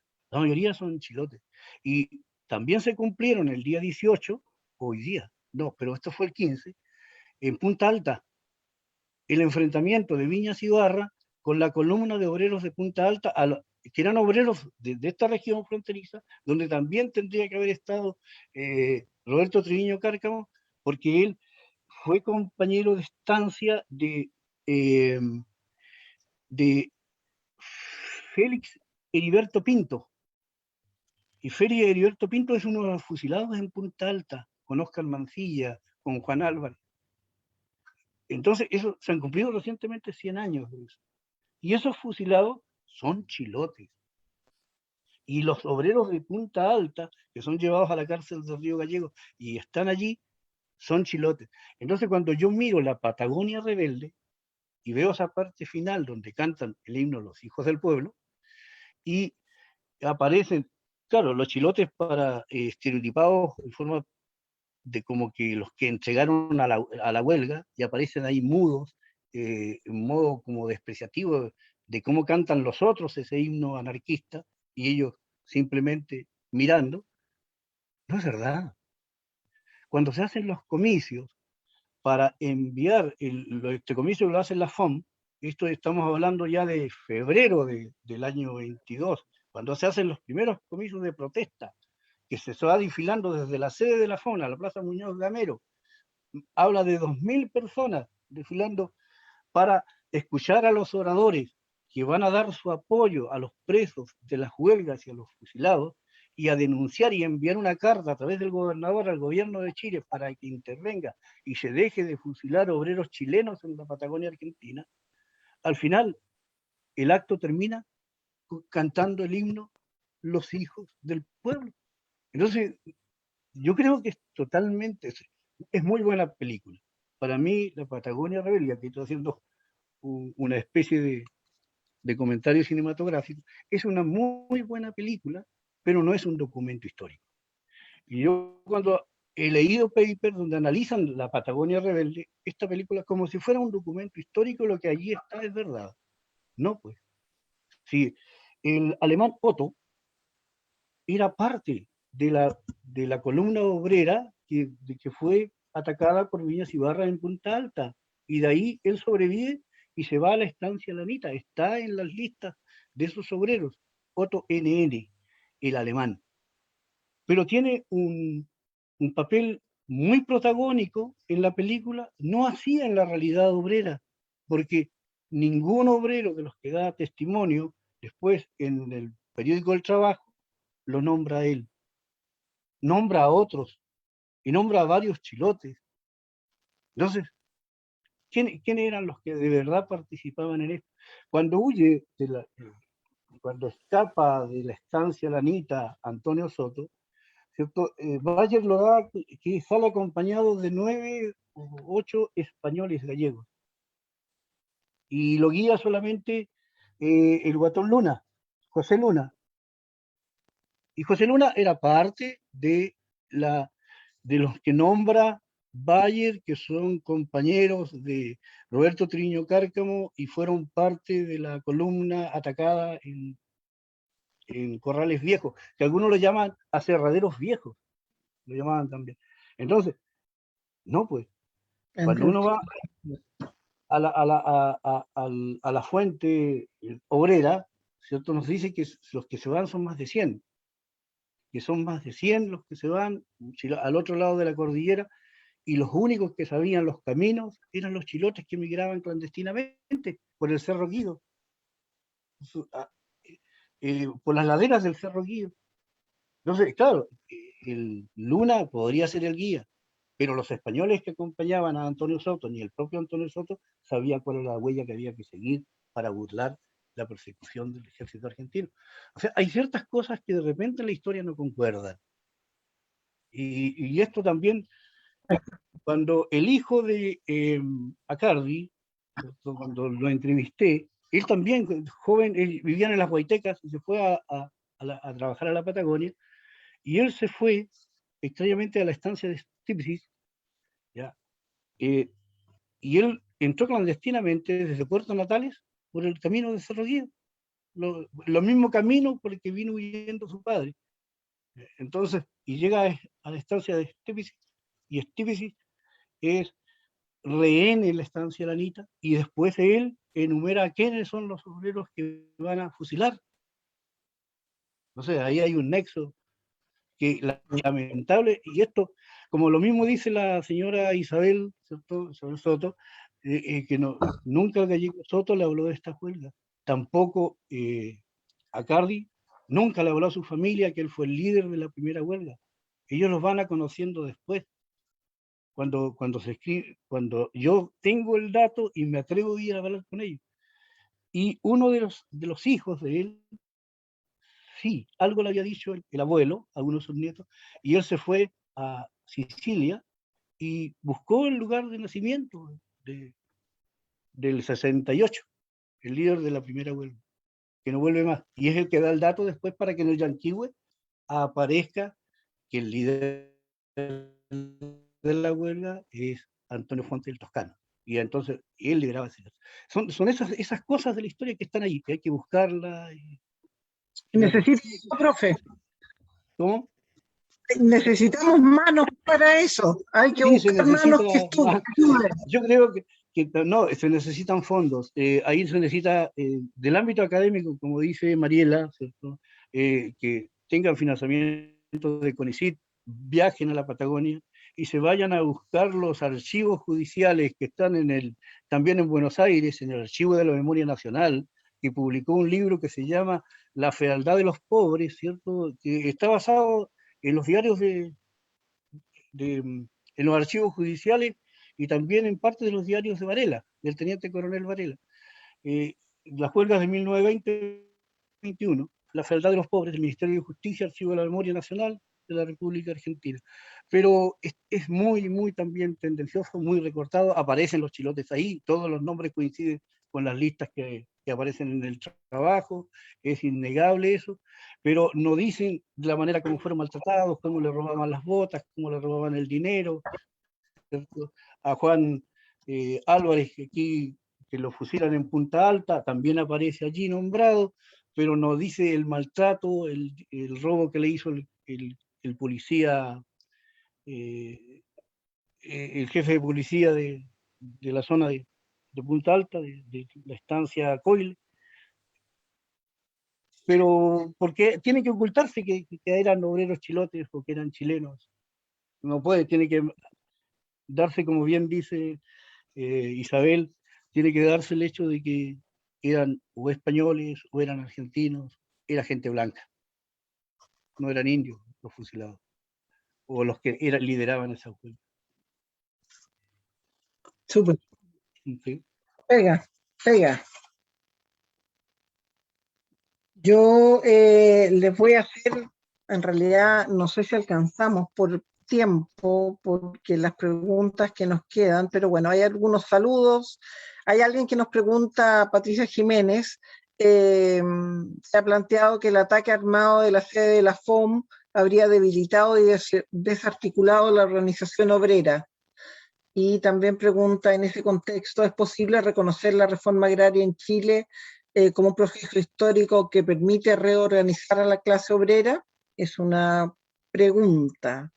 Miguel Subimendi, excelente conversatorio, felicitaciones a los organizadores y les expositores. Carolina Oliva, excelente conversatorio, muy estimulante, se agradece el espacio. Roberto Igerra, muy bueno, yo tuve la oportunidad de conocer a una mujer que fue abusada en la Revolución Obrera, quedó con problemas mentales, por lo que recuerdo su nombre era Asunción. Eso fue en Gallegos en el año 1974. Residentes chilenos en Gallegos, saludos. ¿Qué hacemos con Punta Arenas? ¿Lo dejamos pendiente? Yo creo que es volver atrás, ¿no? No, sí, es volver atrás, y yo creo que dije que no desapareció, cambió de lugar la sede se fue a ver a Seguel, a la calle Roberto Seguel, con esquina de, pero no desapareció. Cuando desaparece la FOM, porque si no, no hubiésemos tenido los testimonios de las huelgas, de los cuales yo he estado diciendo, y que de verdad no todos son creíbles, porque se siguió publicando el trabajo. se fue debilitando después por las luchas internas, se fue debilitando por la política, o sea, cuál es el idealismo que debería haber regido la sociedad obrera, o anarquista, o comunista, o socialista, maquiavelista en su tiempo, claro, y eso debilitó y hizo desaparecer la FOM. Pero continuó la subdelegación de la FOM en Puerto Natales. Y fue muy importante. Cuando hablamos nosotros de reforma agraria, yo aquí también los obreros impulsaron reformas tremendas, cuando estoy hablando de la FOM. Reformas tremendas que no se daban en el lado argentino, pero sí tenían que firmar y agachar la cabeza por la gran cantidad de coalición y fuerza que tenía eso, con los convenios de trabajo, de faenas de trabajo, que se firmaban a partir de la huelga del año 1918. Se logró en el convenio de trabajo del año 1921, que aquí tengo unos apuntes, en el año 1921, se hacía un convenio de trabajo donde se firmaba parte para los peones, para los carreteros, para los belloneros, los campañistas, que eran los amansadores, para los ovejeros, que debían tener al menos 2 perros amaestrados, para los panaderos, para los cocineros y sus ayudantes.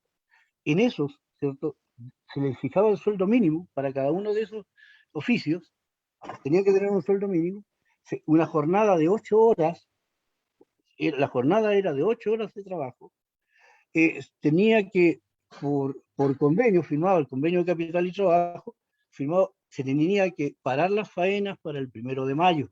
Eso era impostergable, tenía que haberlo. Se fijaban los horarios de almuerzo, se debía pagar el pasaje de ida y vuelta de la gente que se contrataba en Punta Arenas a una estancia lejana. Tenía que volver el patrón a dejarlo al lugar. Cosa que no había. Las condiciones de alimentación, las horas en que se iba a tomar desayuno, los esquiladores trabajaban 2 horas, desayunaban, trabajaban 2 horas, un descanso, trabajaban 2 horas, el almuerzo, trabajaban 2 horas, mate. Y eso estaba estipulado en el convenio. En Argentina, no. Miren que la huelga que se dio y que llevó al fusilamiento de más de 1.500 obreros, ¿cierto? Fue porque pedían un paquete de velas que lo pagara el patrón, que no se durmiera amontonados en los camarotes, que las piezas fueran higienizadas, que se tuviera la tarde del sábado para lavar la ropa. Aquí, en estos convenios, y estoy hablando del convenio del año 20, la tarde del sábado no se trabajaba tampoco el domingo, y había una jornada que era de 48 horas semanales. No se podía pasar de 48 horas semanales de trabajo para todos los oficios que estoy señalando.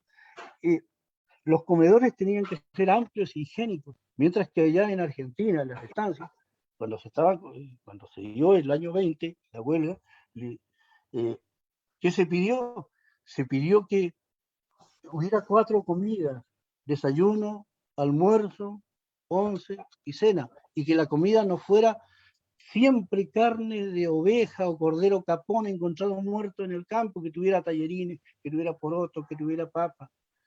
Esos simples pedidos, gente que ganó millones de pesos en esa época, con la exportación de carne, cuero, lana por la Primera Guerra Mundial, se exportaba, unos a Alemania, otros a Inglaterra, ¿cierto? Porque ahí para ellos no había enemigos de uno u otro lado, o no tomaban parte en ningún bando. Pero en Chile las condiciones eran diferentes.